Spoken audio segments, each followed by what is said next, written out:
Assalamualaikum warahmatullahi wabarakatuh.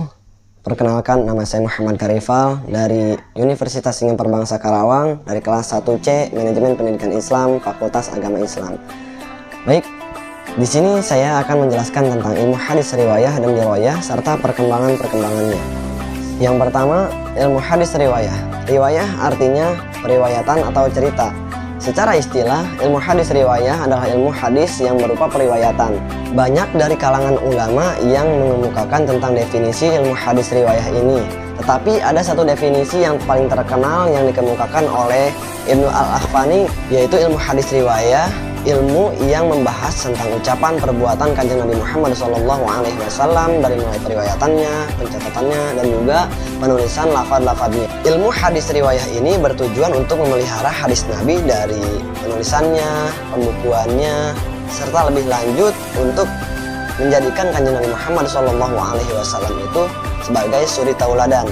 Berlandaskan firman Allah Subhanahu wa Ta'ala dalam Quran surah Al-Ahzab ayat 21 yang berbunyi, A'udzu billahi minasyaitonir rajim. Bismillahirrahmanirrahim. Laqad kana lakum fi Rasulillahi uswatun hasanah liman kana yarjullaha wal yawmal akhir wa dzakarallaha katsira. Sungguhnya sudah ada pada diri Rasulullah itu suri tauladan yang baik. Yang kedua, ilmu hadis dirayah. Secara istilah menurut As-Suyuti, ilmu hadis dirayah ini sebutan ilmu yaitu uslubul al-hadis, yaitu ilmu hadis yang membahas dari sanadnya dan juga matannya. Adapun pokok-pokok bahasan dari as-sanad itu, yang pertama ada ittisal as-sanad, yaitu tidak dibenarkan apabila hadis tersebut terputus sanadnya. Yang kedua ada siqat as-sanad, yaitu tentang sifat-sifat periwayatnya yang harus adil, bobit, cerdas atau hebat. Tiga ada syadz dan juga illat. Mengenai tujuan dari ilmu hadis dirayah ini, yang pertama untuk memelihara hadis Nabi, atau bisa juga mengetahui perkembangan hadis Nabi dari zaman Rasulullah SAW dan juga sampai sekarang. Juga bisa untuk digunakan untuk mengetahui kaidah-kaidah yang digunakan para ulama atau mengenali istilah-istilah yang dijadikan sebagai hukum syara. Nah, sekarang bagaimana sih perkembangan ilmu hadis riwayah dan dirayah ini? Ilmu hadis riwayah dan dirayah ini banyak sekali perkembangan dari zaman Rasulullah sampai sekarang. Nah, yang pertama itu pada zaman Rasulullah SAW, di mana hadis itu tidak boleh ditulis oleh sahabat-sahabatnya, melainkan untuk dihafal.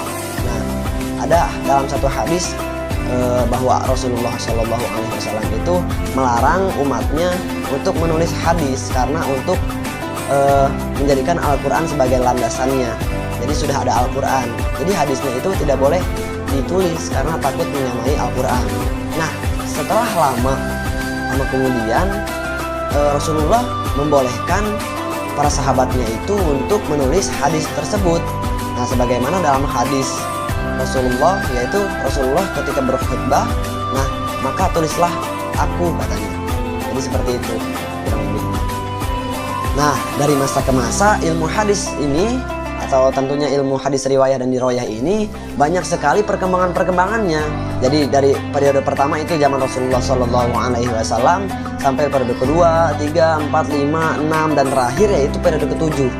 Nah, di mana hadis-hadis tersebut sudah dibukukan oleh para ulama yang terkumpul dalam hadis Bukhari atau Muslim yang sudah terjamin kedobitannya dari periwayatnya tersebut.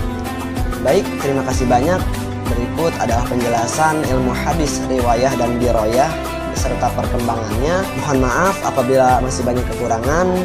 Wabillahi taufiq wal hidayah. Wassalamualaikum warahmatullahi wabarakatuh.